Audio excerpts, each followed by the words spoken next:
లోక్సభ ఎన్నికలకు ముందు పలువురు నాయకులు పార్టీలు మారుతున్నారు. ఇటీవల బీఆర్ఎస్ నుంచి కాంగ్రెస్ పార్టీలో చేరే వారి సంఖ్య పెరిగింది. శుక్రవారం కేంద్ర మంత్రి బీజేపీ తెలంగాణ రాష్ట్ర అధ్యక్షుడు కిషన్ రెడ్డి ఆ పార్టీకి చెందిన ఇతర నేతల సమక్షంలో పిఎల్ శ్రీనివాస్, ఆయన కూతురు ప్రముఖ విద్యావేత్త అలైఖ్య ఆ పార్టీ జెండాను కప్పుకున్నారు.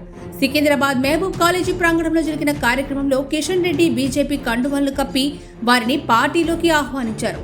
పిఎల్ శ్రీనివాస్ కాంగ్రెస్ బీఆర్ఎస్ పార్టీలో రాష్ట్ర, జాతీయ స్థాయిలో వివిధ హోదాల్లో అయితే పనిచేశారు. 90వ దశకంలో కాన్షీరం స్థాపించిన బీఎస్పీ నుంచి ఆయన సనత్ నగర్ ఎమ్మెల్యేగా పోటీ చేసి స్వల్ప మెజారిటీతో ఓడిపోయారు. కాంగ్రెస్ బీఆర్ఎస్ పార్టీలో రాష్ట్ర, జాతీయ స్థాయిలో వివిధ హోదాల్లో పనిచేసిన పిఎల్ శ్రీనివాస్, ఆయన కుమార్తె ప్రముఖ విద్యావేత్త పిఎల్ అలైఖ్య బీజేపీలో చేరారు. సికింద్రాబాద్ మహబూబ్ కళాశాల ఆవరణలో జరిగిన కార్యక్రమంలో కేంద్ర మంత్రి కిషన్ రెడ్డి బీజేపీ కండువాలు కప్పి వారిని పార్టీలోకి ఆహ్వానించారు. ఇక రాజ్యసభ సభ్యులు, బీజేపీ ఓబీసీ విభాగం జాతీయ అధ్యక్షులు డాక్టర్ కె లక్ష్మణ్, మాజీ ఎమ్మెల్సీ డాక్టర్ రామచంద్రరావు, కార్పొరేటర్లు రాకేష్ జైస్వాల్, కొంతం దీపిక, బీజేపీ మహంకాళి, సికింద్రాబాద్ జిల్లా అధ్యక్షులు బి శ్యామ్ సుందర్ గౌడ్, ప్రధాన కార్యదర్శి మేకల సారంగపాణి, పెద్ది రవీందర్ తదితరులు పాల్గొన్నారు.